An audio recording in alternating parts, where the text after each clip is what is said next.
Olá, tudo bem? Eu venho conversar com vocês hoje sobre um assunto muito pertinente, inclusive a nossa especialidade, que é a cirurgia plástica. Nós trabalhamos praticamente com arquitetura do corpo. E por que não agora na semana do meu aniversário eu contar para vocês aqui como é que foi a arquitetura que eu imaginei e aquilo que eu imagino para os meus pacientes, que eu poderia chamar da arquitetura da vida ou arquitetura da mudança.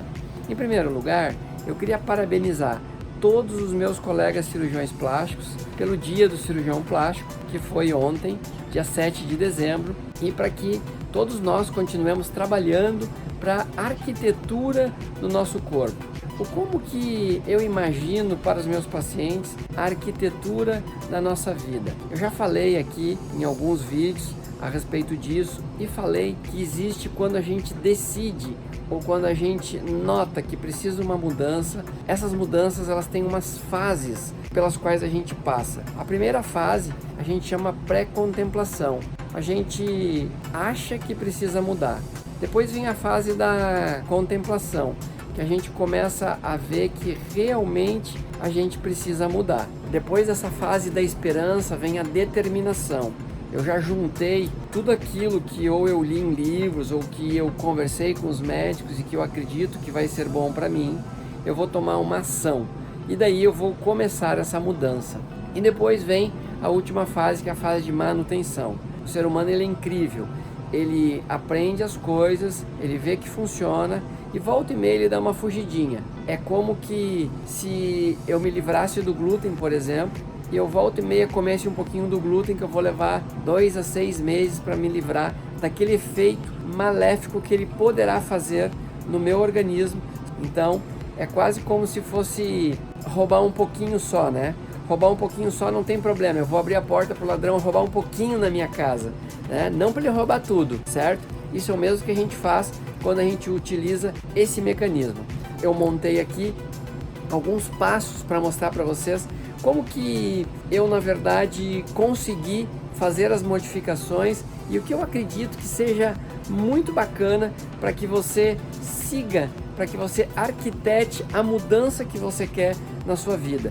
Então, agora, se você quiser, pega lá papel e caneta e anota a maneira pela qual você pode você mesmo dar uma olhada de que mudança você está precisando e se você precisa dessa mudança.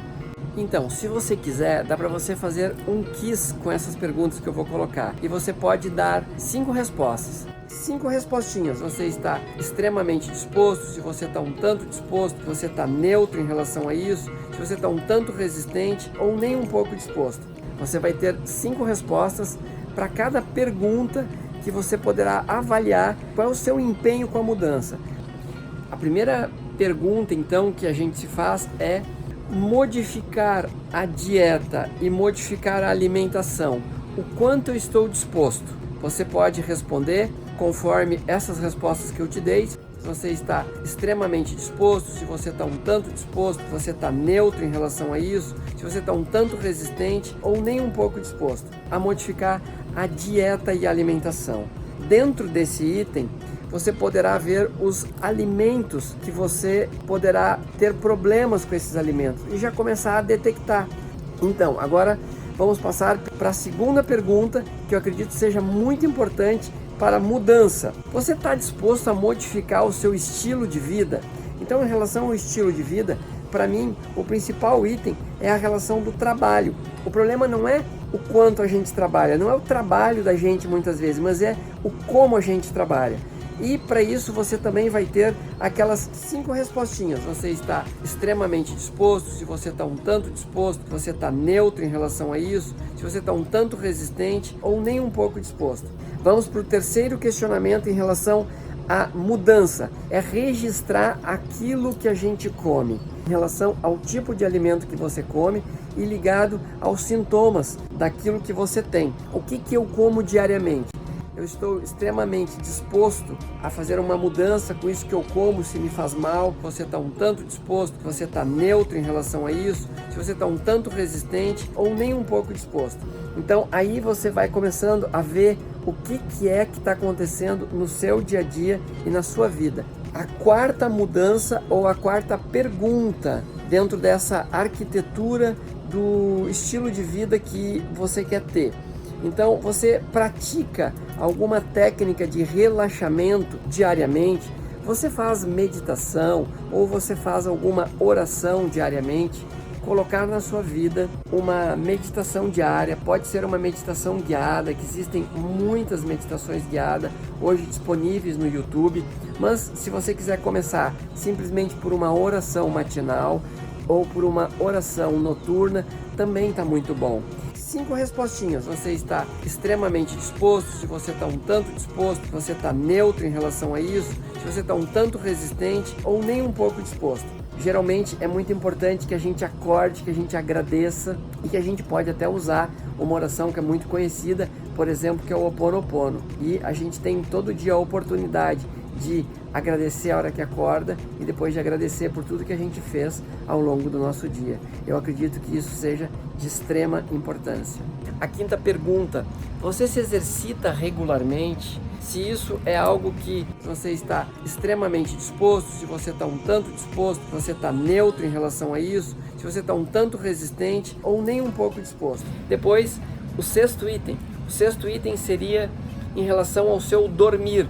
Como é que você está dormindo? Você está dormindo a quantidade de horas que você precisa? Você está se acordando descansado? Você dorme e precisa acordar com o despertador? Você está vendo, tomando cuidado na hora de dormir para se desligar e se desconectar do celular, dos meios eletrônicos, dessa luz que te faz mal e que te impede de acionar a sua melatonina para dormir?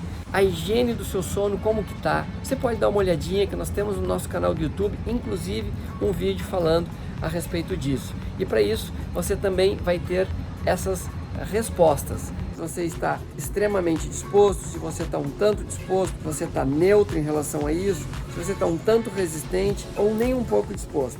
A sétima perguntinha ou o sétimo questionamento: o quanto é que eu tenho de confiança e sei que é importante eu organizar isso? É muito importante a minha autorresponsabilidade e a minha organização para ver se eu realmente estou disposto. De novo, você vai responder as 5 perguntas em relação à confiança e organização em relação a seguir a arquitetura da sua vida. Se você está extremamente disposto, se você está um tanto disposto, se você está neutro em relação a isso, se você está um tanto resistente ou nem um pouco disposto. Pense nisso, isso vai lhe orientar e vai lhe dar um norte. O 8º questionamento é o seguinte: você tem apoio para que você faça todas essas mudanças que você quer fazer? Procure o apoio na sua própria casa, procure conversar a respeito da necessidade que você está vendo em melhorar a sua saúde, ou porque você está envelhecendo, ou porque você está se sentindo adoecido, ou está se sentindo cansado, sem vitalidade, sem energia. 5 respostinhas. Você está extremamente disposto, se você está um tanto disposto, se você está neutro em relação a isso, se você está um tanto resistente ou nem um pouco disposto. Quando você tem o apoio dentro da sua própria casa, vai funcionar muito bem, porque eu tenho a certeza que a gente seguindo nesse caminho, a gente vai conseguir ter uma melhora do nosso corpo físico, que é aquilo que eu trabalho na cirurgia plástica, uma melhora do nosso corpo mental, do nosso corpo emocional e do nosso corpo espiritual, melhorando a nossa energia. E para quando a gente for fazer uma cirurgia plástica, a gente conseguir conectar todos esses corpos e para você, que é nosso paciente, ter sim um pós-operatório tranquilo, muito melhor, com muito menos risco, com uma cirurgia que ela se tornará muito mais segura. E que Deus abençoe a todos vocês mais uma vez, que todos tenham uma excelente semana. Eu sou o Dr. Samuel Coleman. Se vocês ainda não se inscreveram no canal, se inscrevam no canal. Muito obrigado.